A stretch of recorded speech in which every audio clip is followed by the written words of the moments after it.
Welcome to episode 29 of Masters of the Forge. I'm Adam, and I'm here with Snorre, and we're here to give you... Yarrick, Imperial Creed, the Masters of the Forge edition. Yes. Oh man, I love David Annandale. He's so cool. Yes. Ladies and gentlemen, this episode might involve a lot of romance for a certain person that is not present to defend himself. We're sorry.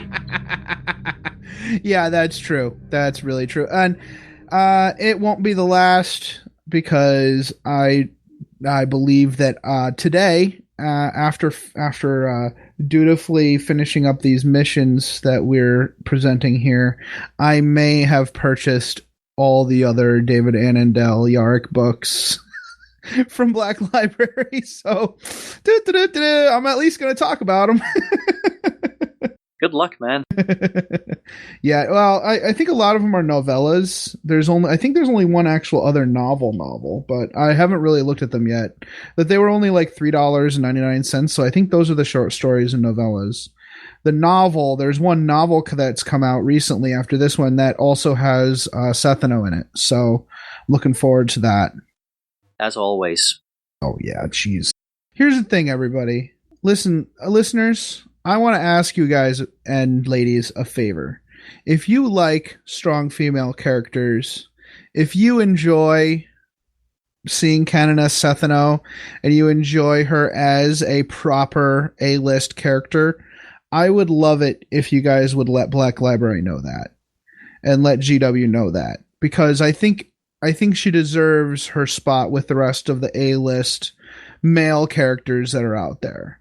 It's hard to find good female characters that have a lasting impression, because for the Sisters of Battle Codex is very niche as far as GW is concerned, and there really aren't, even though there should be, there really aren't very many strong or characterful female leads in the Astra Militarum book. There definitely should be, and there aren't. And the female Inquisitors are very few and far between, so I'd really like everyone to have your voices heard, and please, let me send some emails or send some letters to GW and Black Library saying how much you love Kanana Sethano, or at least drop David Annandale a line on Twitter. Yeah, I'm pretty sure he would love that. Mm-hmm. Yeah, definitely. So, hey, Snorre, what have you been up to? I saw you played a game. Yes, amazingly, I did. Woo. It's been a while because of real life situation, and I guess it's time, since it's official now, to announce that, I've been kind of busy with other non-40k things because I got a girlfriend. Hey!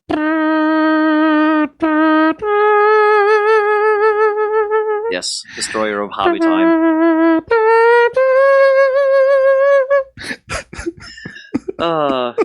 It's so nice to hear you're so excited for me. I mean, yay, Snorre! Thank you. Well, enough about that. Yes, the game was the first of... We're expecting 3 narrative games that I'm playing against one of the club members, Charlie, who's playing his, I guess, newfound love of his former Blood Angels, going very much heretical, evil, not so much because of their own doings, but more because they've been misled by an evil Inquisitor, and they are turning into Khorne Demonkin. Nice. Couldn't have happened to better guys. Yes. So, the game we played was the first and only game involving Blood Angels, because this was sort of to be the first defining moment of where they completely devote themselves to Khorne by, they come to a planet to destroy my Death Guard. And, turns out I kind of demolished him. There wasn't completely fair game, because I think he fielded roughly 1,600 points, and I had a pre-made list of about 1,750. Mm-hmm. And also you added a few hundred points throughout the game? Yes. After playing Death Guard for 2 years now, I think, it finally happened. One of my Plague Marine squads went into close combat with an Inquisitor and some henchmen and some, I think it were scouts. The champion, of course, has to challenge. The Inquisitor said, haha, I'll take that. The Inquisitor took a power fist to the face, and, well, apparently Nurgle thought that was a really good sacrifice, so the champion turned into a demon prince. Whoops. Nice. So, yeah, that demon prince, yeah, he was pretty much a boss. That is so sweet, dude. That is great. I love hearing about that stuff. So have you done any other hobbying or? Yeah, a little bit. Not a lot, but I've actually managed to paint most of the parts I need to assemble my Firehawks drop pods. Mm-hmm. So my Firehawks are starting to move towards a playable state, but it's still far away. So we'll see. But other than that, not so much. Okay. That's cool. I've been reading the book that we're covering today until, well, not too long before we started recording, because I had 2 chapters left and it was like power reading through them for the last couple of minutes just to get the end of this book done. Okay. That's cool. Our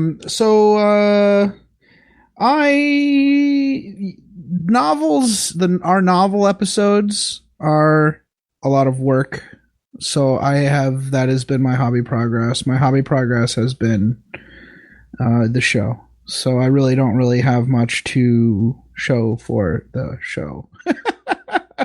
Yeah. But doing that, and I've also been kind of working on some of the missions for our upcoming tournaments. We're going to be doing ITC tournaments coming up in the fall. We'll talk more about that as it goes.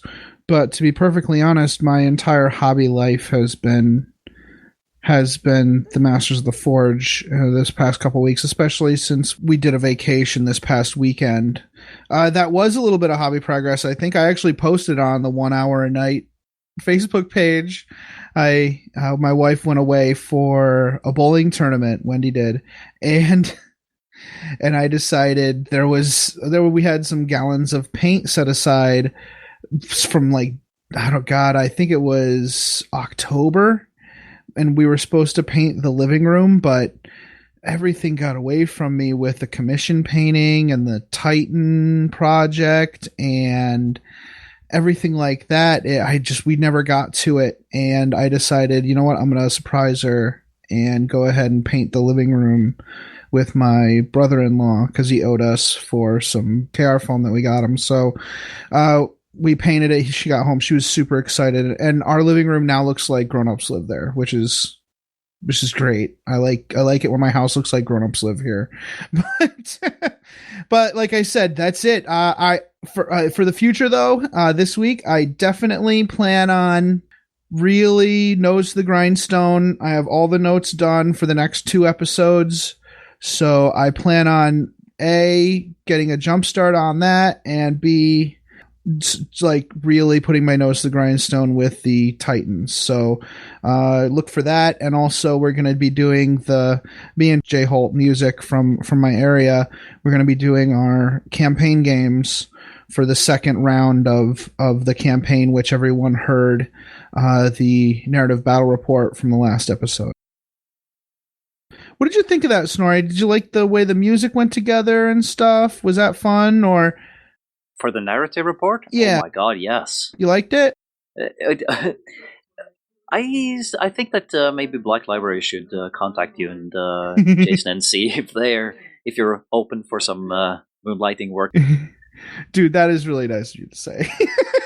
Yeah, I was listening to it and expecting to hear some fun talking and maybe some music, but that was really moody and really well done. Thanks, man. I hope I can continue it. I hope it can continue to be fresh. I'm gonna do probably 3 or 4 more of those for this campaign, and I hope to switch up the mood for the next one.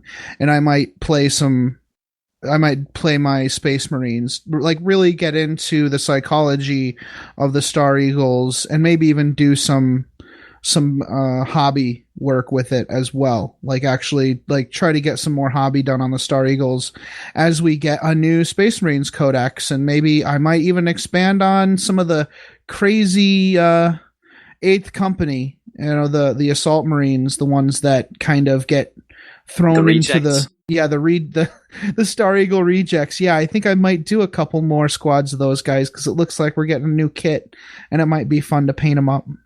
Yeah. And who doesn't want more drop pods? I've only got 7. Seems like drop pods is the thing currently. Yeah, you're doing them, or you might be doing them. I have been doing them. Uh-huh. Oh yeah. And I'm like, oh, poor Snorri's doing drop pods. They're so terrible. I hate. Well, I tried to fit them, and it looks like I might actually be able to fit them together with functioning doors. So wow, that's awesome. If I buy 2 more drop pods for my army, I am pretty sure I might even just buy them from Frontline Gaming and have them put them together for me because I just don't feel like it. I really don't. I hate to say it, but I might pay them to assemble them and like put like a level 1 paint job on them because I just don't feel like dealing with it.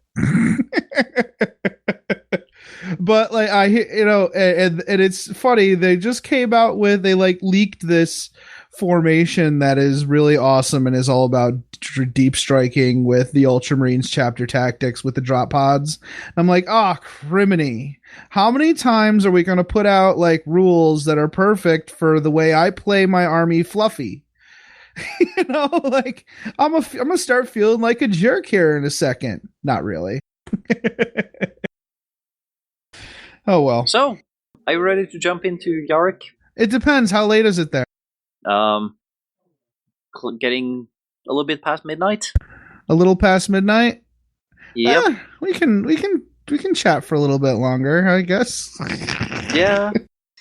So let's move on and say hi to our favorite Seth. No, of course, and maybe even Yarrick.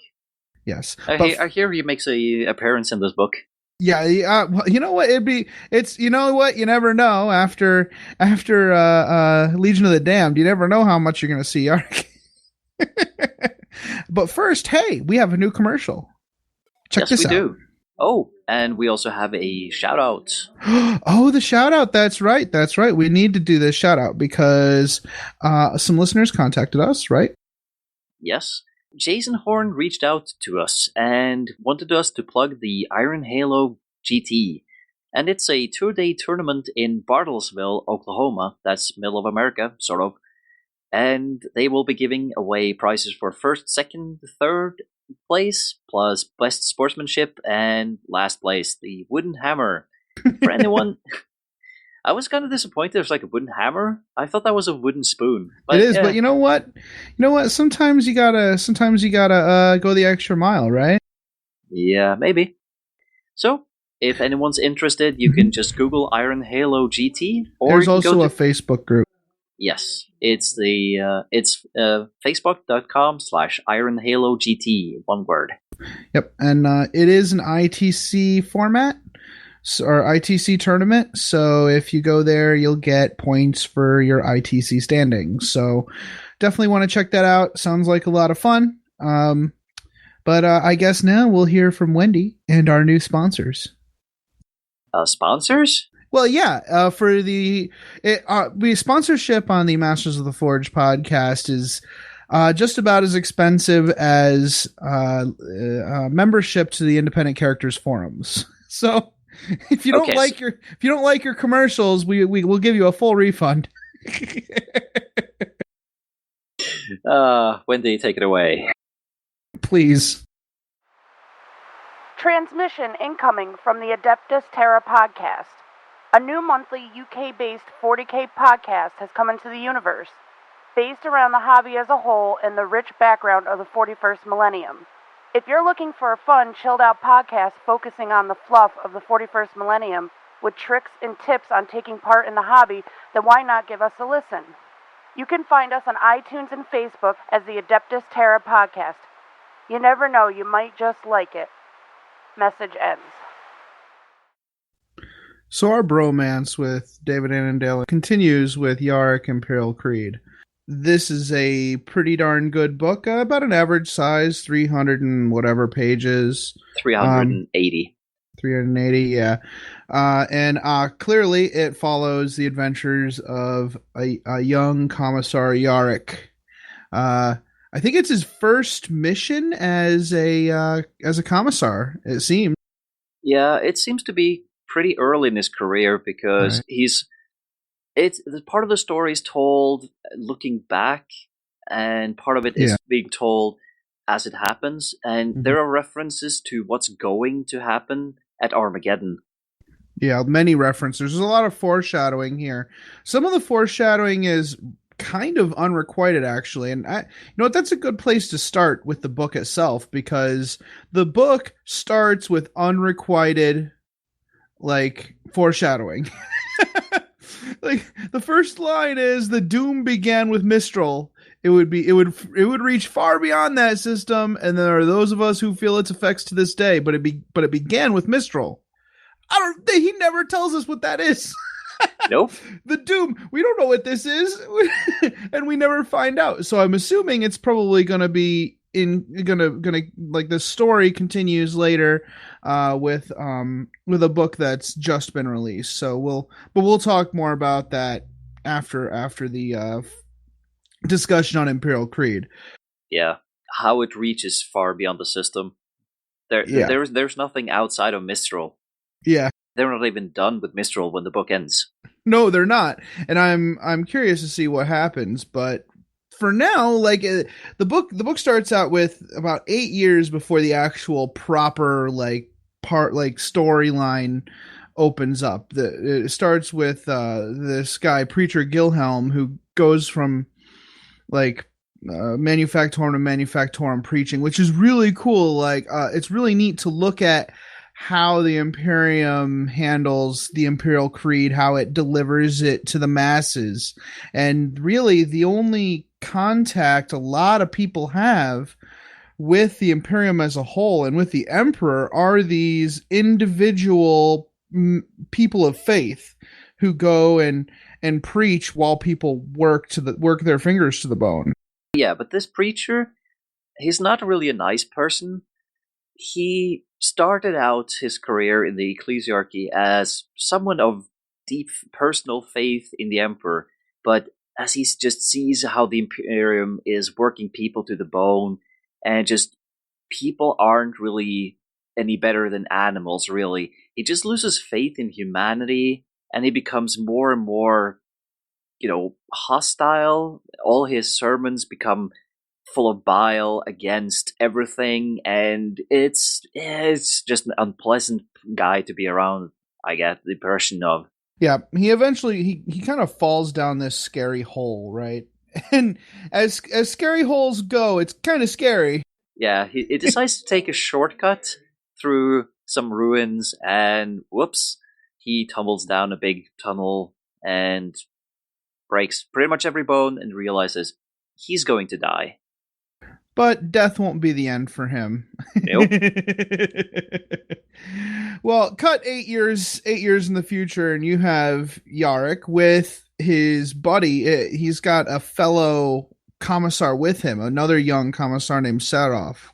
And they're being kind of shown the ropes in the field by a Lord Commissar named Rasp, which is a pretty cool name for a commissar, if I do say so myself. Yes, Simeon Rasp. Simeon Rasp. Yeah, it's really neat how they're standing there kind of watching the troops muster on the ship, and they're listening to this speech being given by the General Rallum. Yes, General Rallum. And General Rallum is giving this kind of perfunctory, expected kind of speech. Yeah, a well-rehearsed, completely emotionless yada yada yada about, doing your duty to the Emperor and being a good soldier and all that. It doesn't stir anything in soldiers, it's just noise. Right, and even when Rasp asks the young commissars, like, what do you hear? What's your observation about this speech? And Yarrick's observation is that the individual is irrelevant, which is kind of it's kind of an idea that a lot of people have about the individual guardsmen, right? But I thought that the Lord Commissar's response was really kind of awesome. Yeah, Rasp makes a great analogy between a hand with its fingers and the Imperial Guard with its soldiers. And there's also a great discussion of the importance of rousing oratory, inspiring people through just speech. Every individual is like a finger on your hand, right? You could lose a finger and still kind of operate, but if you're holding your bolt pistol and you lose one of your fingers, then one of those you're worse at shooting that bolt pistol, right? So each individual may seem like they're useless when you're looking at it like from far away, but each individual has a role to play in the battle at hand, and you if you start losing people, you're that much closer to losing the battle. And I think it's really cool how he points that out. Like, experience has taught him this beyond their usual kind of rhetoric, and I thought that was really cool. Yeah, it shows a side of the commissars that is, or well, I guess the Imperial Guard as a whole too, that is kind of unfamiliar, because we tend to see them as just a horde army where people are expected to die left and right, but that's not really the goal of the Imperial Guardsmen.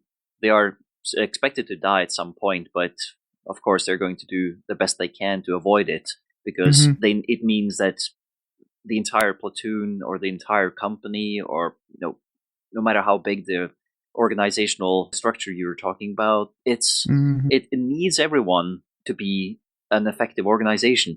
Yeah, that is very true. And and Rasp is also very familiar with Mistral. He's been here before. He knows that the political waters run deep and they're very turbulent. So he's a little bit concerned that this mission won't be as straightforward as it may seem to the general or any of the other major commanders of the force. So he tells his young commissars to observe and learn, and that's seems to be a point that's hammered home multiple times throughout the novel. Observe and learn, and yeah, we'll talk more about that as the podcast continues. Yeah, just to point it out, it's not really Rasp that says it most of the time. It's mostly Yarrick that repeats the mantra. Right. He sees the situation and just like, I remember what Rasp said: observe and learn, because he needs to adapt. Rasp isn't there. He needs to learn from what he's doing. Right. So the regiment drops in, and this is where Yarrick meets Saltern, the captain of the 3rd Company. So he asks him if he's ready, and Saltern just honestly straight up says no. And when he asks if he's willing, he says yes. And Yarrick and Saltern are both kind of surprised. He didn't eat a bullet for his honesty, but it's his honesty that saves him. Yarrick kind of feels like Yarrick starts this mission off and starts the book off with an act of mercy, which I thought kind of set the pace for Yarrick as a character and for some of the interactions later in the book. And I think it develops that character much farther than I was expecting it to. And to be perfectly honest, Yarrick comments that he'd kind of rather have an honest man with flaws over a delusional fool, and to be honest, at work, that I'd rather have that as well. I'd rather have sometimes you'd rather have somebody you can teach who is not a jerk than a jerk who comes qualified for the position. Or possibly doesn't come qualified for the position, but thinks he does anyways. Yeah, well, that's even worse, right? Yep. But one of the things that is really hammered home as soon as they drop in is the wind. It's always there on Mistral. The wind, no matter where you are, it's really strong, and communicating outside is difficult, even just a couple of meters away, simply because the wind is so strong. People are having trouble standing upright at certain points. Yeah, it is. And I do. That's one of the things that I think that is missed sometimes. Sometimes I forget, and I think sometimes Mr. Annandale forgot. I'm not sure. There's a few times where I feel I didn't think that that particular aspect of Mistral was remembered from time to time during some of the descriptions of what was going on. Yeah, Um, there are certain points in the book where they're talking to each other, kind of just whispering to each other, and was like, "Wait a minute, aren't you outside? You should be at least talking fairly loud, if not yelling, to be yeah. heard." And there's some things like sometimes the artillery. I'm thinking, I think some of this artillery shouldn't be quite so precise, or or I don't know. But either that, or in the beginning we have a much exaggerated idea of how strong the winds are. Maybe they're not like deadly strong like the way we think they are, or we're led to believe. Yeah, it could be just Annandale's way of describing how the guardsmen Mhm. actually feel the wind compared to how it actually is. Right. Oh, speaking of the guardsmen, another reference to Death of Antagonist is actually here. Yeah. These guardsmen are from Aegis Mortis, which is Yep. the planet described in Death of Antagonist. The reason for the guardsmen being dropped on the planet is because there's a problem in the what is it called again? With the between the barony, and there's like this issue with the barons and the ecclesiarchy on the planet. The ecclesiarchy has actually called the Imperial Guard here in order to put the barons in line. Now, in the past, there have been wars between the barons, like power struggles, but nothing that's pitted them against the ecclesiarchy.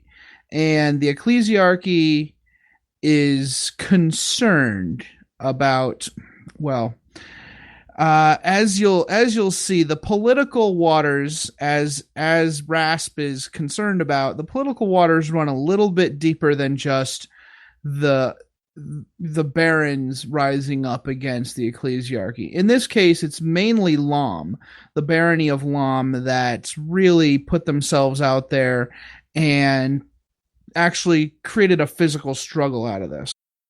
Yeah, So for this reason, the company lands, or the two companies land just outside of Lom, in the Vales of Lom, which is like this region where there are deep valleys that are sheltered from the winds, and they have lots of vineyards that are lush and produce a great deal of this wine for the Imperium in the region. yeah. As the guardsmen crest the valley, they start coming under sustained artillery fire, and Yarrick finds that Captain Saltern just kind of panics a little bit and gets completely just bogged down and doesn't really know what to do. He And fails his pinning check. yeah, pretty much. But instead of just whipping out his pistol and shooting the captain, Yarrick just kind of pushes him into, here's what you need to do it, because if I yell it, I undermine your authority completely in a heartbeat, and no one will ever take you seriously. I know I would have to put you down, but do what I tell you to, and make it sound like it was your own idea, because these guardsmen will follow your orders to the letter if they have to. And as long as you believe in what you say, they will believe in what they say. And the captain manages to salvage what he has left of his honor, and manages to do it. Yeah, it's really cool. Like, it's this is the point where Yarrick kind of realizes that the observe and learn edict, or that the observe and learn advice also applies to himself. He needs to observe himself and learn from his own either mistakes or his own triumphs on the battlefield. In fact, it might even be more important than watching others. Yeah. And also, at this point, Yarrick really starts showing off what commissars are about when he starts to inspire men to reinforce the orders that Captain Saltern just gave by some really inspiring speeches. Yeah, I love what David Annandale has done in here. Like he doesn't just describe the speeches or anything like he properly gives them out here in quotes. Let's see. Let's see if we can find a nice one from this section. Will you let even a single soul among them draw one more breath? I asked. No! Then drive them from this place. Drive them from existence. Drive them from the memory of man. Like he is whipping up some serious rage here. Yeah, and later in the book, he really inspires people by it's like, do not fear hate. It's like don't turn this Yep. into fear. Turn this into anger. Turn this into revenge. Just hammers it through that the people should not be doing what their base instincts are telling them to, but they should channel this into something that's constructive Yet for the fight and for the he's Imperium. not trying to destroy the fear. He's trying to transform it into rage and glory, which is far more successful than trying to repress. So that'll bring us to our first scenario, the Golden Veils of Lam. Because as the guardsmen drive the enemy back, they eventually make it to the gates of Lom Keep. And what happens there is interesting. So for this scenario, we have created a new special rule called Greater Destiny. A unit that has this special rule is destined for greater things than to die now. Their final end will come one day on a battlefield more pivotal than this one. This is a mere stepping stone for their final acts of greatness. When a unit with this special rule loses their last wound, replace their model with an objective marker. At the start of your next turn, roll a d6, and on a 5+, the character is placed back on the battlefield as close to that objective marker as possible. Then remove that objective marker. If the objective marker is still in play at the end of the game and any mission that uses victory points, then it is worth an additional 1 victory point to whichever player is holding it. Yeah, that's basically meaning that this character's not going to die. And if they're a casualty, it's from wounds or being knocked unconscious. They're not dead. So the first new unit we're going to talk about is Young Commissar Yarrick. So Young Commissar Yarrick is a standard commissar, except he's got independent character and he's got an extra wound. There's an advanced version of him that comes into play in Scenario 4 and later, which adds yet another wound and adds +1 leadership. He's 45 points in his lesser version and 50 points in his higher version. He's got all the same special rules as a regular commissar, except we add Greater Destiny, as Snorri just described. You'll notice most of the independent characters or the characters in this will have Greater Destiny because they're meant for greater things. The Mortesian 77th Infantry and 110th Armored make their way through the wind-blown landscape of Mistral. They avoid the screaming winds by traveling through the sheltered valleys of Loam, where picturesque vineyards carpet the landscape. Sadly, this is all about to burn as the forces of the Baron of Loam ambushes the Mortesians, taking the high ground on either side of the Vale. Yes, the armies we have here are the Imperial forces, which are any form of ground-based Astra Militarum forces, and they probably should include the Young Commissar Yarrick and Saltern's Company Command Squad, which we'll talk about later. For larger games, feel free to use a tank commander, a commissar, and a lord commissar in your army to further represent some of the other characters at the battle. The renegade forces are a little more complicated. It really all depends on what you have as far as book resources go. They're probably best represented by an undisciplined assortment of Astra Militarum units, mainly infantry, with some mobile artillery support. If you have the Imperial Armor The Siege of Vrax book or Imperial Armor 13 War Machines of the Lost and the Damned, then the force organizations in those books would be even more appropriate for this use. And that description of the Renegade's forces is pretty much identical for all of our scenarios, so just keep that in mind. And the battlefield is set up with hills along the table edges to simulate the valley walls. You can also easily create proper valley walls with 2-inch construction foam stacked in 2 steps on either side, or anything else that might be similar. The scenario also calls for objective markers. Players take it in turn, placing 3 objectives each. The deployment is called the wedge. The wedge is a triangle on one short table side with the sides extending from the corners and meeting in the center of the board. So just imagine if you draw an X on the board, one of the smaller triangles is player 1's deployment zone. That's the Imperial forces. Player 2's deployment zone is anywhere 12 inches away from that. So they can place themselves, kind of in the woods or up on the hill. Most, to really follow the scenario or really follow the book, they would place themselves on the ledge, especially the artillery. The Imperium forces, of course, deploy in a wedge that touches the short edge of the table if you're playing a rectangular but not square table. Yeah, and there's a little picture in the packet if you download it. The renegades may choose to go first or second. The player going first must deploy first. The mission uses variable game length as described in the Warhammer 40k rulebooks. And finally, the victory conditions are that at the end of the game, the player with the most victory points wins. Yeah, this is a victory points mission with the primary mission being the player holding the most objectives at the end of the game scores 3 victory points per objective. In addition, score 1 victory point for each destroyed unit. So this is a very simple mission, gaining ground and destroying the enemy. Secondary missions are included, First Blood, Linebreaker, and Slay the Warlord, with standard scenario special rules of night fighting and reserves. We also have a couple special ones. The first one is Nowhere to Hide. The Renegades know the terrain well. The forces of the Imperium suffer a -1 to all cover saves. And the second one is Burning Fields.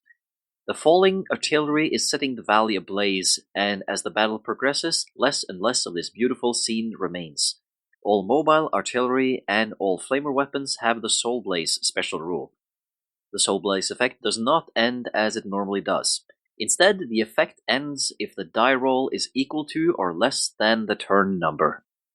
Cool, and that's the scenario. The Monster of Lam. Now, after the battle in the fields, the Imperial forces are victorious, and they press on to the city of Lam. The Mistralian forces retreat into the city and close the doors. But not long after, something comes out. More like a Moloch. It comes out of the ground. Yeah, it does. Yeah, you're right. It like rises up from underneath. You want to read the description that Mr. Annandale gives us? Oh yes. The thing before the Mortisian forces was precisely the kind of abomination the Adeptus Mechanicus monopoly over technology was designed to prevent. It was what could happen if the attempt was made to construct a Titan without the proper resources, without the necessary components, without the necessary knowledge, blessings, and rituals of the Mechanicus. Yeah, it's a really neat. I thought because we kind of did a kind of a weird description of it in last episode, but I thought this particular passage was really cool for talking about why everyone kind of thinks that the Mechanicus protecting mechanical knowledge like this is important because of this kind of blaspheming against everything they believe in, I thought it was really cool how they described it, or at least Yarrick, And as we pretty much, and as we described in our previous episode, the machine is pretty much like a defiler, only massively bigger. It's described as pretty much the size of a Warhound Titan, and it's big, mean, and really dangerous. But unfortunately, it's also really poorly constructed and has several weaknesses. Yeah, it's got some weak joints, and this one trooper named Betzner, he's got a rocket launcher, and he he knows exactly where to shoot it to take it down. He shoots it directly. He shoots it directly in one joint, causing the battle cannons on the end to, well, let's be honest. The people inside are so crazy and stupid they don't even care that the battle cannon is broken. They shoot it anyways, and it touches off a massive ammunition explosion. They eventually, once the Lehman Russ start blasting that location, it doesn't take long for the thing to be destroyed and to crumple and start burning. Yeah, unfortunately, they realize that it's not just controlled by people, because as this thing is dying, it starts screaming, and it's described as a scream that couldn't possibly come from a human throat, and it's so loud that everyone can hear it, no matter how far they're away from it. Yeah, and once Balavis, the ensigner, gets a look at it, and the rest of the Engine tech seer. priests. Oh right, yeah. I it's been I don't know why I always do that. So it's kind of like Heratech, like engine seer. Yeah. Sorry. Anyways, yeah, they come to find out the Baron of Lom himself has been flesh integrated into this machine, and it was him they heard screaming. And it's one of the major concerns for the Imperial forces here is whether or not he did it willingly. Like it's easy for one to imagine someone being slaved to it against their will, but it's something even worse for someone to give in to this sort of torture. Yeah, it's described really as the head is on a pillar inside inside the machine, and it's mechanically grafted to the machine in a crude way that resembles the way a princeps is wired willingly to a titan. Only this is done much more crudely and without the proper understanding of how it works, which is one of the reasons why they managed to defeat it. Yeah, it was really interesting. So after that, they go into the city and they start investigating things. They go into Lom Keep to investigate. Yarrick really shows himself to be a worthy individual, and he's able to see some things other people don't. With a handful of people, Yarrick just goes room to room to check out Lom Keep and see if they can find any answers to why the Baron did what he did. But everything looks like it's supposed to. Everything looks pristine. And Yarrick knows he's going to find the answer. He knows he's not going to like the answer that he finds, but it eludes him for a while. They come into a big study looking over the veil, and everything's burning, and the signs of battle is all over there. And it's sort of a strange scene because it looks so nice inside this library. And the books are all what you would expect this respectable person to be reading, and something just bugs him. Yeah, Yarrick notices there's a big fireplace in there with no notice of any kind of fire that's ever happened in it, and it's been sealed. And they also find some ashes, but not in the fireplace, but by the desk, which they think is really weird. So Rasp goes ahead and investigates all inside the desk. And what they find is, of course, a switch to a secret doorway. The fireplace opens up to reveal a escape tunnel, and as they descend, they start to feel really bad. Things are really starting to feel wrong. Yeah. Colonel Grenache actually is really unhappy that the mission has gone from simple to complex in just a matter of moments. Yep. He's so depressed right now. I can imagine any Imperial Guard commander who's faced with a mission that takes a turn like that. Yep. It started out with tanks and boots on the ground and shooting, and now it's suddenly a big detective story trying to find heretics. That is not something that guardsmen like, because that means that they're going to stay there for a long time. Yep, And possibly not especially even get anything done. They're just going to stay there until the problem is solved. yeah, especially since they find out pretty quickly that evidence of heresy is pretty clear in this case. They get down to that room and find a place of worship and sacrifice. There's a place of power there with freshly splashed blood, and a symbol, a curved tear on the wall, which on the altar, which we kind of all know is Tzeentch. Of course, since the Guard has killed the Baron of Lom and all his forces, they hope and pray to the Emperor that they actually stop this heresy before it actually manage to really kick off. They're so adorable. Yep. Don't they know we're only like 30 pages or 40 pages into the book by now? So the Cardinal who called in the Imperial Guard, his name is Cardinal Wangenheim. That's a wonderful name. And he decides to hold a ceremony to celebrate the victory there. The ceremony takes place at the Ecclesiarchal Palace in Tolosa, which is the capital of Mistral, and where the majority of the rest of the book takes place. They're joined by Inquisitor Kraus from Ordo Hereticus. He's about Yarrick's age, and he's kind of disgusted by this entire kind of the party, because not only does he think it's a waste of time, but he thinks it's premature. Of course, he's an Inquisitor. He's bred basically to believe there's still heresy kind of lurking in every nook and cranny. Oh, yes.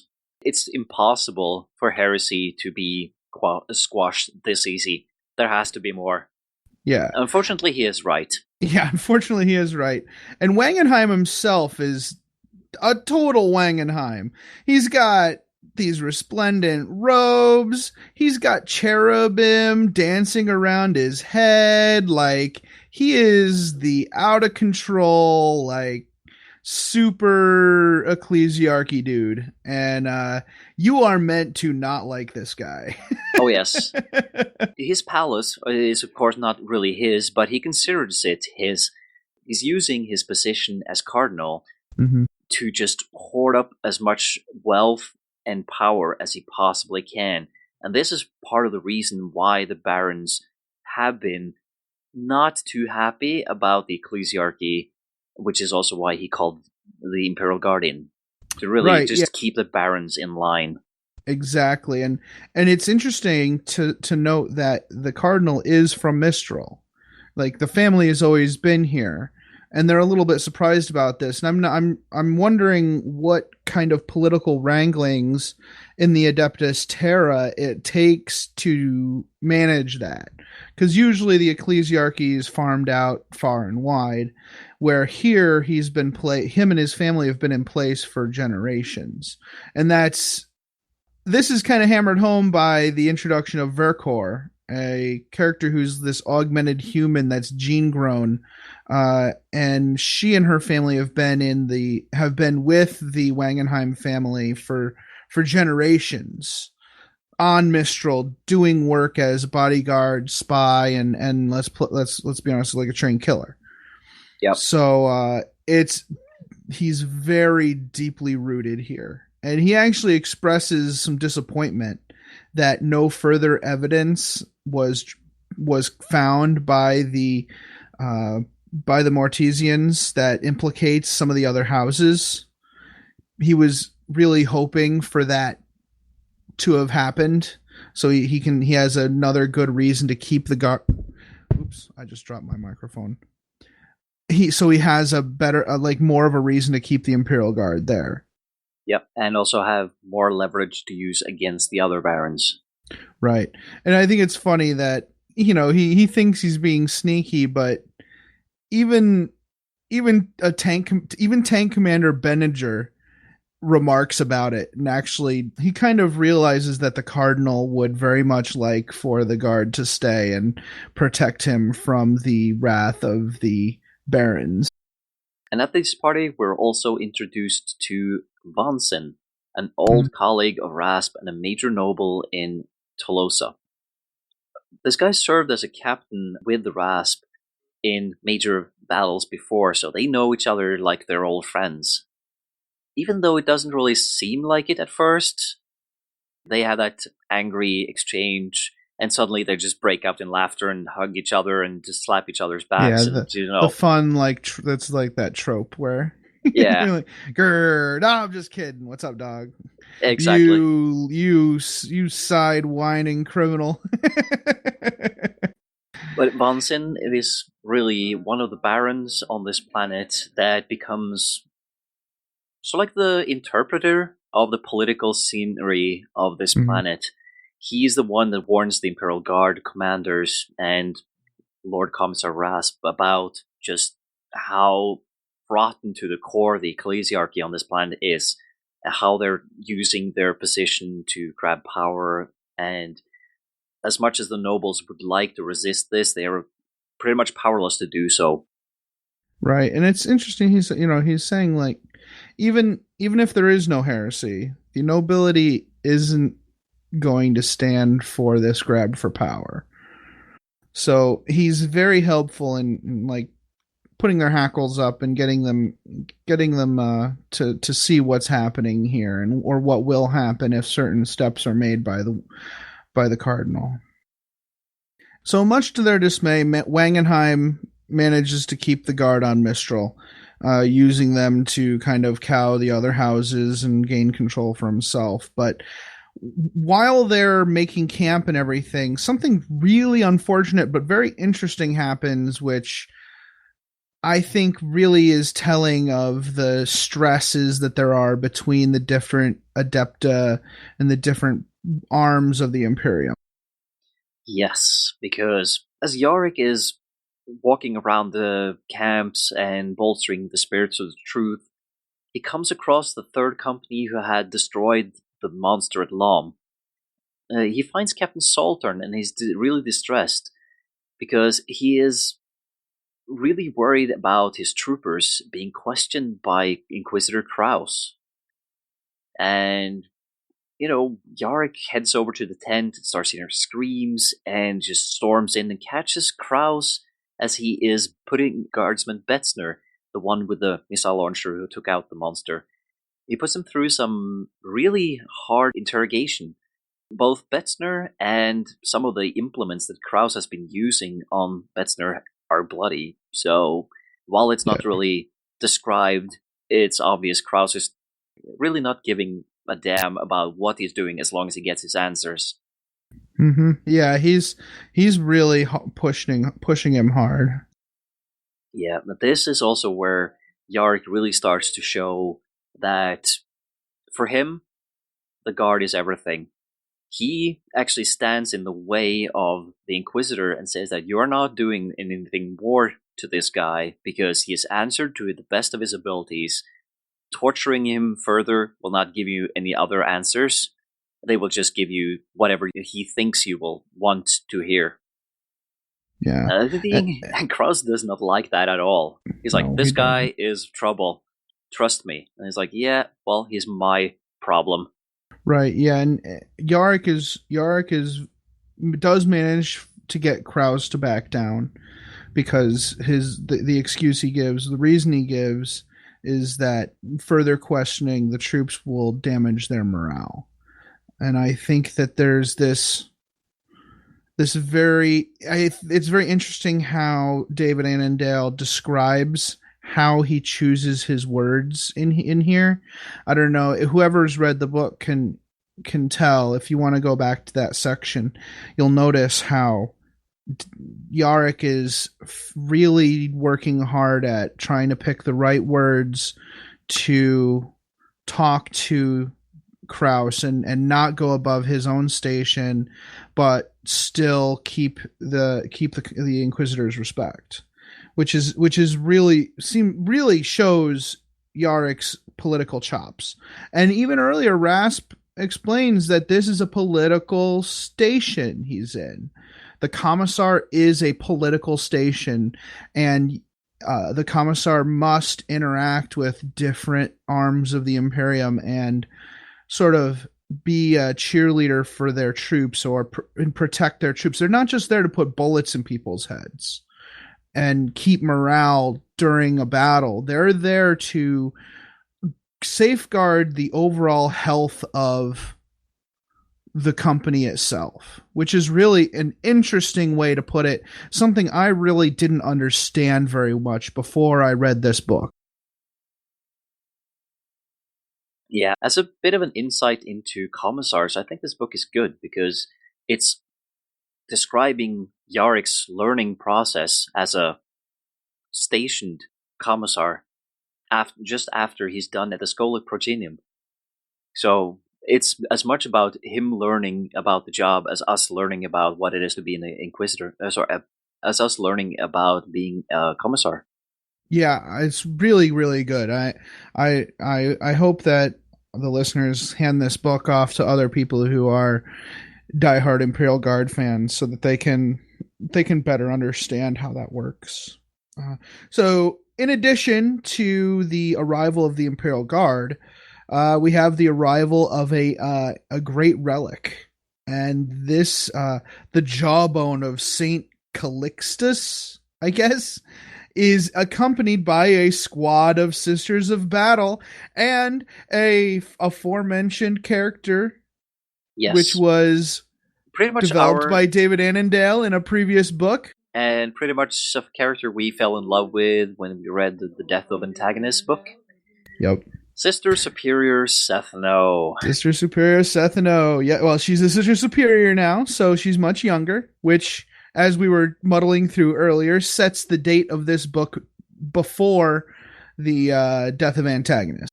Yeah, I struggled a little bit with that in the beginning, and it was really explained in full detail at the end of the book.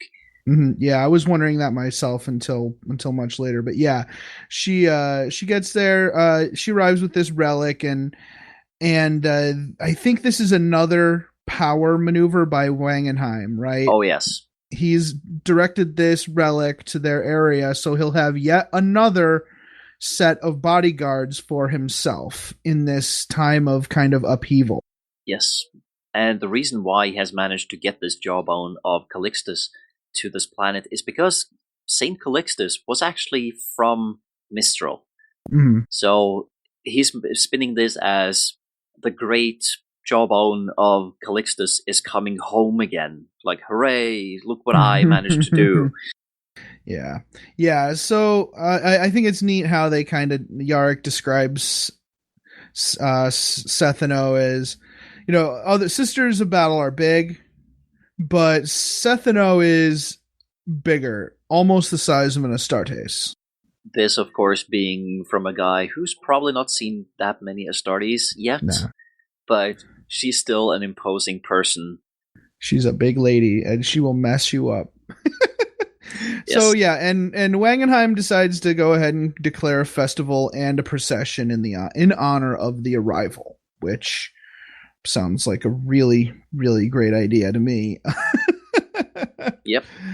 There's nothing better than hosting a giant festival to distract the people and to win people's hearts and minds to your faction. Yeah. And it's at that point, as we're kind of waiting for this festival to begin, people start disappearing. One of the little quotes we get from one of the abductors is, "Save your screams.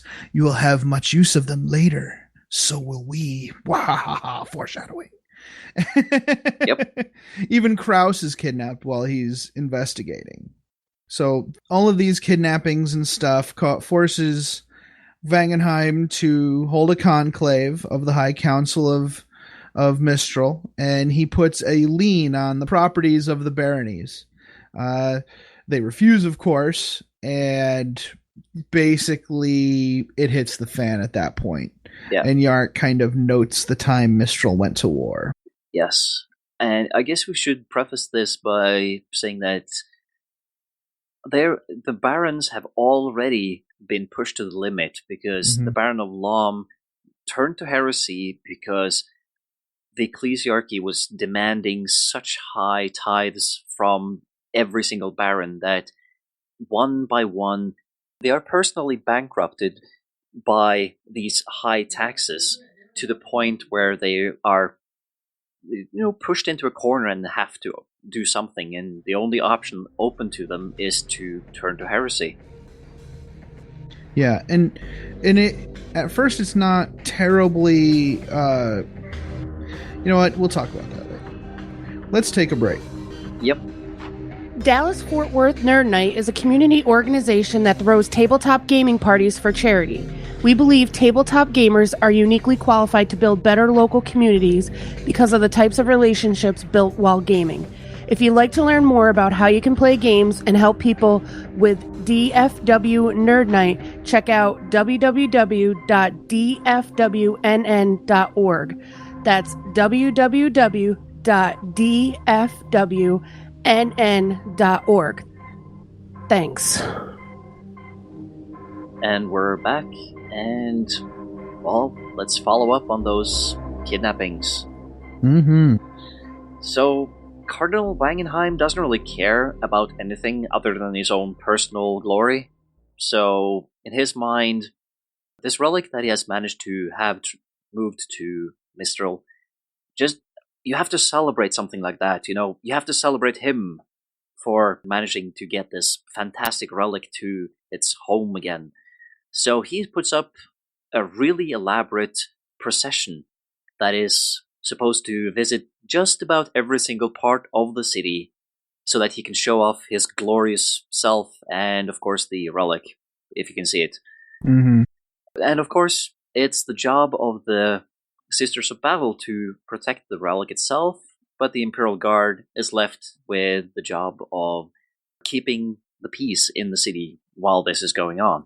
Right, and it's not like they don't have any adeptus. What are they called again?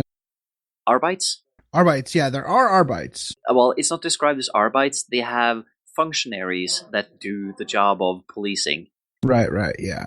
So but really, it's up to the Mortesians to set up the defensive cordon along the procession line. Yes, and this is definitely a move to make sure that people see that the Imperial Guard is here. I think it's just as much an intimidation move as it is actual security. Right. Because the route that he wants, he's changing the route of this procession constantly, and it's always about getting as much exposure for himself without any regard to the military problems of logistics, trying to get people to every single place where this procession is supposed to go. So they really have to stretch their forces, but at the same time, they're plenty visible. Right, yeah. And during the setup, there are a few times where some resentful residents kind of gather together and start almost openly protesting what's happening, or pressing against each other to get a better look at the procession. And there's one point where the nastiness almost spills over and turns to violence, but Sethano shows up and just looks at him, and that's all that's required. There's a fight that is almost about to break out between some civilians and some of the guardsmen. Sethano just steps up. They goes like, yeah, but, and she just like, yeah, but what? And there's like, okay, we'll just be over there. Never mind. It's kind of it's really fun reading that, because she, and even before she becomes the person she is in Death of Antagonist, she's still a really imposing character. She has that presence that just scares people. Well, I guess that's part of being a Sister of Battle. I think that's pretty scary already. Yeah, and at one point in this section, Yarrick says, "Would you have preferred a massacre?" And because she's kind of telling him that he has to be a little bit more. He has a little bit more use his station a little bit more, and maybe he should have made an example of the rowdy people and shot them or something. And he goes, "Would you have preferred a massacre?" And she replies, "You speak as if a massacre were avoidable." So she kind of sees something coming, right? She kind of knows that this is a disaster waiting to happen, this entire procession thing. So I thought that was really cool. She's very wise when it comes to that. Unfortunately, as a Sister of Battle, she also has a mission to protect the relic, Mm-hmm. and that's it. Yeah. She's not, as much as she sees the problems coming, she's not allowed to get herself involved. And that really bugs her. And at that point, Betzner comes running up the street and tackles the commissar to the ground, which is immediately followed by a Laz shot. And of course, all the guard amassed there start shooting at the rooftop where the Laz shot came from. And a lot of people want to know how Betzner knew that was going to happen. Again, it's a bit of foreshadowing of what's to come, but it's never really explained in a good way, and I think that's amazing because maybe he saw something, maybe he heard something, you never know. No one ever finds out.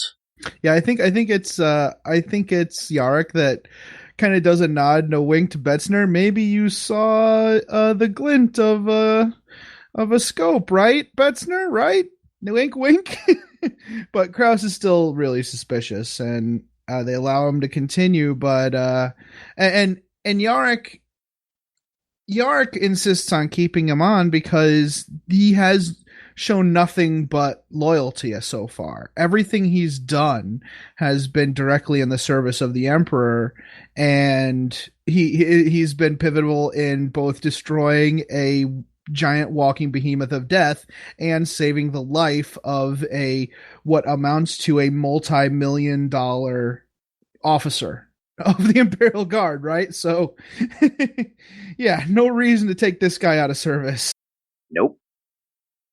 All right, so the procession is interesting. It goes on mostly without a hitch. They go through the entire city. The relic with Wangenheim is pulled by a Grox, which that's like an ox, right? Sorry. Yeah, I think it's like a massive mutated ox. Right.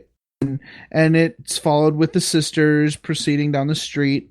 And Wangenheim is all in his element, all waving and popey and everything like that. Yeah, and the description of the case where this relic is being stored is that it's a box covered in gold and emeralds, and it's inside another transparent box with even more gold and more emeralds on it. Mm-hmm. So even though the relic came in a beautiful box that is like worthy of a relic, Wangenheim just had to one-up it and put an even cooler box on top of it. just because, he's a show-off. He likes to do... It's like, I helped. Yeah, and what's even funnier is when the explosion goes off, the first thing Yarrick thinks is, what did he do? Add fireworks to this? what is he doing now? But no, it's actually a blast from the opposing forces of Mistral, and underneath the wagon there's an explosion, and all around them there are explosions. Slethino manages to catch Wangenheim, and another sister manages to catch the reliquary. The Grox manages to stampede some priests, so at least there's that. So what's actually going on here is a bit of a genius move by whoever is setting these demolition charges off, because they're actually buried underneath the streets at the place where every single street leads into this big square where they're all gathered around this relic. And first, there's this one explosion that blows up one of the streets. And as people start running away, more charges are being set off to just demolish houses and block off every single exit. People just panic and start running over each other, and they're just completely out of control. And this is where Yarrick just realizes, okay, if we do nothing, everyone here's dead. So he just orders all the guardsmen in this square to just start shooting people. They start off with a volley of warning shots into the air just to see if they can calm people. Nothing. So he just inspires his guardsmen to actually turn the guns on these civilians and start shooting, hoping that every round that is being fired will finally just like calm the remaining people down. But it never happens. Or at least scare them into stopping. Yeah, but right? it never happens. No. They actually, in the end, there's only a few hundred people left alive and like kind of just cowering in little pockets. Pretty much just catatonic state. Just right. And at this point, they're actually killed probably a couple of thousand people because that's the only option open to them. This is where Rasp's oratory skills really show off, and I think is one of the reasons why Yarrick is, as good as he is to inspire his troops. Right. Because Rasp just turns this entire tragedy, this like a horrible experience, into something that is there to motivate the soldiers. It's like, you didn't do anything wrong. You had to do this in order to preserve the rest of the population. Like, so he turns this bad thing into something that you can live with in a really beautiful way. And it makes the troops want to have vengeance upon whoever made them do this, whoever caused this. Like, again, turning those emotions from horror into rage, like you were talking about earlier, Snorri. Yeah. So after escorting Wangenheim to his quarters, where he kind of cowers behind the protection of Vercor, Sethano decides to go back to the site of the massacre, and because she has some kind of like spiritual intuition about something more sinister going on here than just a mundane power struggle, and she has this little moment of clarity where she wonders, even the Imperial Guard aren't dumb enough to let someone place a bomb under the platform where Wangenheim was standing, or the streets. But before she could say anything, the wreckage kind of stirs and cultists start pouring out from under the streets. From these craters, actually is revealed that are tunnels dug underneath the entire city of Tolosa. Yep.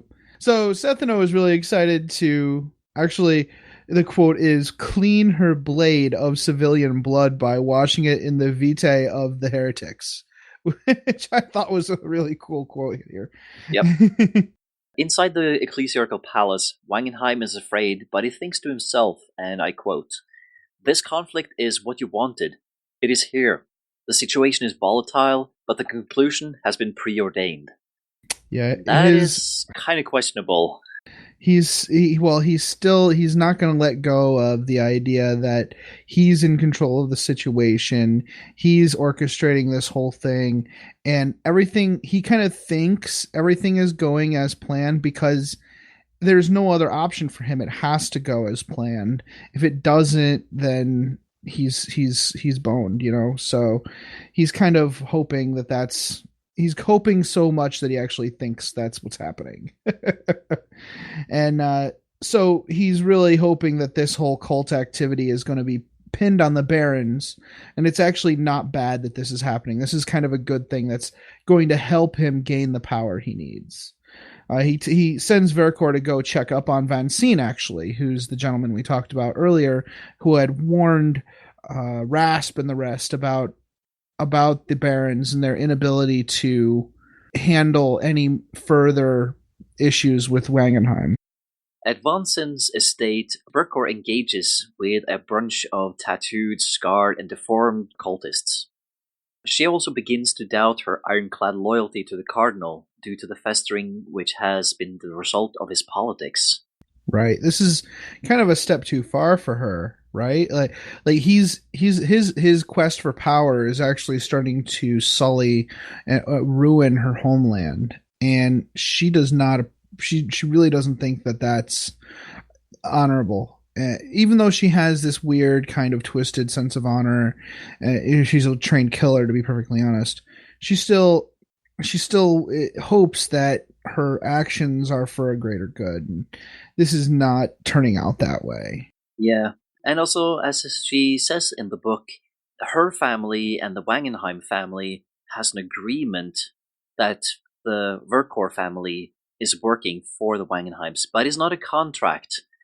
So she is not bound by anything. She does it out of loyalty to her family name, not so much to his. So now that he's starting to screw up and do bad things, she feels that that agreement is void. She doesn't have to follow it if she doesn't want to. Right. By sullying himself, he's kind of almost sullying her family name. And her family history, her family name is very important to her. And she feels like his actions are starting to sully their reputation, if you will. Yeah. So Rasp goes to Vansine, they're both kind of watching the city burn from his roof. And Vansine's expressing this kind of hesitation to act on it. Rasp is asking him to send his house forces to protect the city and work against the rest of the barons. Vansine leads him down an escape route through the basement. Where these cultists are about to break in. Yeah, well, yeah, they're all surrounding where downstairs where Verkor is fighting them.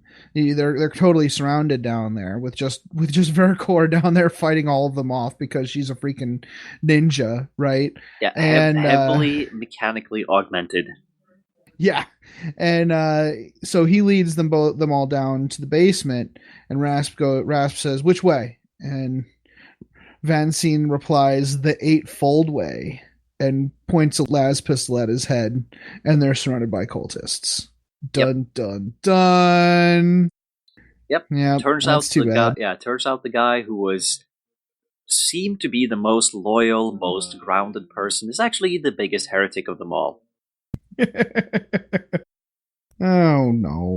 So, at the same time, back in the city, Yarrick and the rest of Captain Saltern's troops are fighting the cultists at one of these tunnels, and they're pretty much at the point where they're just firing random shots over the edge of craters and throwing grenades back and forth. The troops are relieved to see reinforcements from Vansin's men, but the Baron's troops start opening fire at the guardsmen. Whoops. And that's when they realize just how deep the heresy goes and just how screwed they are. And from there, It's just a run for their lives. Yeah. So they're kind of forced into one of the tunnels. Saltern's what's left of Saltern's company and Yarrick. They go down there, and Sergeant Kortner kind of steps forward as having been from the played out minds of Aig Mortis, which is really interesting. He becomes kind of a background recurring character throughout the book, and because of his vast knowledge, he's able to pick out a direction to go. He's actually able to tell them, like, yeah, this is hundreds of kilometers down here, guys. Maybe there's some new tunneling going on connecting different mine shafts and other tunnels, but mainly these are thousands and thousands of years old. And they kind of go through room to room, tunnel to tunnel, exterminating cultists. And during these battles, it's really cool that Saltern starts to grow and kind of show Yarrick that his mercy earlier in the book was had value. It wasn't wasted on him. His men actually begin to respect him as a leader, which is cool. And I guess that leads us to scenario 2, the Siege of Tolosa. So we're going to start off this. Before we do the scenario, we're going to talk about Saltern's command squad. It starts at 70 points and later on costs 85 points. The battlefield role is HQ, and the faction is Astra Militarum. I'm not going to go into all the stats for all the all the people in here, but you have Company Commander Saltern, who kind of starts off as a platoon commander and then grows into a proper company commander as far as stats are concerned, going like from leadership 8 to 9. And the rest of the troops also grow from regular troopers to veteran troopers. And Betzner's the one weirdo. He's got he starts off with 2 wounds because he's a big dude. He's actually just one guy wielding a missile launcher instead of a heavy weapons team. He is the heavy weapon. He is the brute squad. And he's not even an Ogryn. No, he's not. He's just a big dude. So we've got Company Commander Saltern, Trooper Bensner, Trooper Kortner, and additional troopers. The unit composition is 2 of those additional troopers. Their war gear and special rules are the same as for any standard company command squad, except where we indicate now. Yes. First off, Trooper Betzner. Instead of a lasgun, Trooper Betzner has a missile launcher. In addition, Trooper Betzner is a level 1 psyker. He allows any force containing Saltern's command squad to add a +1 to seize initiative. If they may not seize the initiative or fail to, then the unit may redeploy after infiltrators have been deployed. In Scenario 6, Betzner also has the Smite psychic power. Wahaha. So we also have Trooper Kortner. In Zone Mortalis scenarios, while Trooper Kortner is alive, a unit rolls 3 dice and takes the highest number for running when Saltern gives the order forwards for the Emperor. And they also may run before shooting rather than after it if they so desire. So the forwards for the Emperor is the one where you get to run after you shoot normally. But this one gives you extra dice and you get to pick the highest, and you may also do it before or after. We also have 2 special rules. Beacon of the Creed is the first one, and that is, in Scenario 6, Saltern's command squad may add 3 inches to their movement if they are not already attached to Yarrick, and as long as they move directly towards young Commissar Yarrick. Yeah, we'll explain why that is later.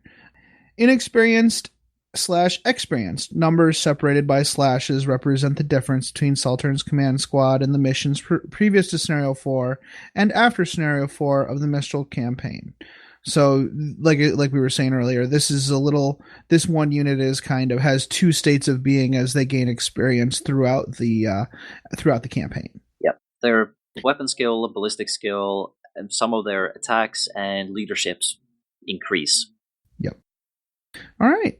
You want to start us off on the second scenario there, Snorri? Yes. Scenario 2, the Siege of Tolosa. While the armies trade blows at the wall and the city is mercilessly bombarded, the Mortesians scour Tolosa for enemy forces who are using the underground tunnels to literally undermine the Imperial forces. Your mission as the Imperial forces is to stop these incursions where you can and destroy the entrances so they may not be used again. The armies in this scenario are selected as Zone Mortalis style armies. So please note that it's meant to be a very large game of Zone Mortalis, so you're encouraged to run 1,000 points each, or even do like a 4-player team game of 750 each. The Imperial forces are a Astra Militarum Zone Mortalis Defender force, and the Renegade forces are an Astra Militarum or Renegade Attacker force, using the description of Renegade that we gave earlier in the podcast. The battlefield is set up as 2 Zone Mortalis boards side by side. On one board, set up corridors, rooms, and doors like a standard underground Zone Mortalis layout, but with one door leading to the second board. On the second board, place a heavy amount of urban terrain with narrow streets. Yes, and we have the complex kind of setup drawn out in a map. So each player places one objective marker in the underground board. So there will be 2 objectives in the underground board. The room or corridor where these objectives are placed may not share a wall with the board edge. In addition, the door between the 2 boards counts as an objective. For deployment, the renegade forces may deploy anywhere in the underground table or within 6 inches of it. The Imperial forces may deploy within 18 inches of their table edge. So you've got the Imperial forces outside the underground area, and then you have the renegade forces in the underground area and somewhat outside it. First turn, players roll off to see who goes first. Player going first deploys first. Game length is variable, and the victory conditions are victory points. So this is a victory point type scenario. For the mission, the 2 objective markers on the underground table are explosives meant to bring down an important building. These are sabotage markers, and as such may be destroyed by the Imperial forces for 3 victory points each. If they remain at the end of the game, the Renegades forces score 3 victory points each. These are the standard sabotage markers that exist in Zone Mortalis. We won't describe the whole thing, but the rules are in Zone Mortalis, which you can download for free from Forge World. It's beautiful. Forge World rules. In addition, the player holding the door between the 2 tables scores 5 victory points at the end of the game. So if you're holding that one objective, if you're holding the entrance, you get a lot of points.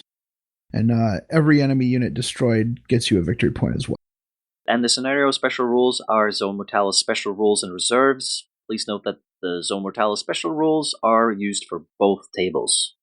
Yes, so like if you have a blast weapon go off in the city, it'll have the same kind of unstable effect because the ruins are badly damaged from the bombardment that has started outside. Yep. All right. So Sethano and her squad are forced to defend the palace while this bombardment starts. You really get a good idea of how powerful the Earthshaker cannon is, because there's no hiding from it. It's not even worth going inside a building, because no matter where you are, you're gonna get myrtleized by this gun. And Sethano is kind of angry because she does realize that she's a pawn in someone's game. No matter whose side she takes, she's kind of forced in a direction that someone wants her to go in. And most of all, she's unhappy that she's kind of forced to stay at the palace while other, brave members of the Imperium fight against heretics. And this is really the moment where the bombardment starts, and it's completely indiscriminate fire. Mm-hmm. They're just bombarding for terror, not for strategic value. Yeah. And it's not just Tolosa that is being bombarded. The Mortesians' camp outside the city is also destroyed, and this is where we're introduced to Engineer Belavis. It's sort of a fun description that he's standing inside the camp, there's a lot of tanks and troopers all around, and he goes, that's an Earthshaker. And he just looks around and observes the shell. He hears it, right? He's like, thump. Yeah. Oh, that's an Earthshaker. Yes. And he just looks around, starts to probably see the shells coming in. He's plotting vectors and probable times of impact and, assessing the kind of damage this does. And his last thought right before the shells hit the ground and start exploding is like, it's kind of sad that I haven't achieved more. And then he gets angry at himself for being sad because it's a human emotion and he feels that's beneath him. Those neat how he calculates and he realizes there's no way of actually hiding from these Earthshaker blasts. So all he does is he walks. He doesn't even bother like freaking out or anything. Just logically, he crawls into a new crater, and curls up into a ball and rides it out. That's what he does. Yep. Cold and calculate. Which is probably the best idea. To be perfectly honest. It is. But he just coldly calculates his best chance of survival and just like, I'm gonna go into that crater and sit there. So, all amidst this explosion, Yarrick and Saltern's group emerge from the hole, right? And one of the coolest parts, the tunnel, yes. And one of the coolest parts of the book is, in my opinion, is where he looks around, sees the fear in the eyes of his troops, and he defiantly just walks up and stands exposed on a giant pile of rubble, and he screams, "Is this the best our enemy can do?" And even as another blast explodes near him, he keeps his balance on purpose, just to be that symbol to the rest of them, right? He fights to keep his feet. He says, "We should thank our foe for this gift, because now we know where we must meet him and give him his reckoning." And Saltern, to his credit, picks up on it and responds, "To the wall!"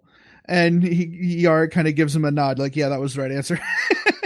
and they start running for the battlements, where they see this vast field of enemy troops, with interspersed with the raised muzzles of the basilisks.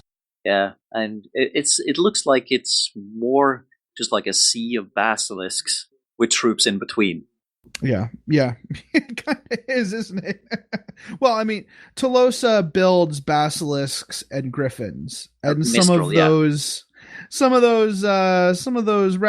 haven't gone to the Greater Imperium. Some of them have stayed on planet. Yeah, to the point where Yarrick is pretty terrified that how the heck could this happen without anyone noticing that, this much military material has been diverted. Yeah, it's very interesting. So do you want to take a break there, Snorri? Actually, we should call it. It's called. This episode was brought to you by the letter B, which stands for basilisk. Apparently. Well, I think it's a good time to call it, because it's 1 a.m. here, and I'd like to go to bed soon. So, okay. Stay tuned for part 2 of Imperial Creed in 2 weeks. Yes. See you in a fortnight. It's such a good feeling to play games your way. It's such a happy feeling 40K'ing away. And when you throw dice with story in mind, it's such a wonderful way to unwind. It's a good feeling, a very good feeling, the feeling you know that we'll be back when the fortnight's new, and we'll have new ideas for you, and you'll have things you'll want to talk about. We will too.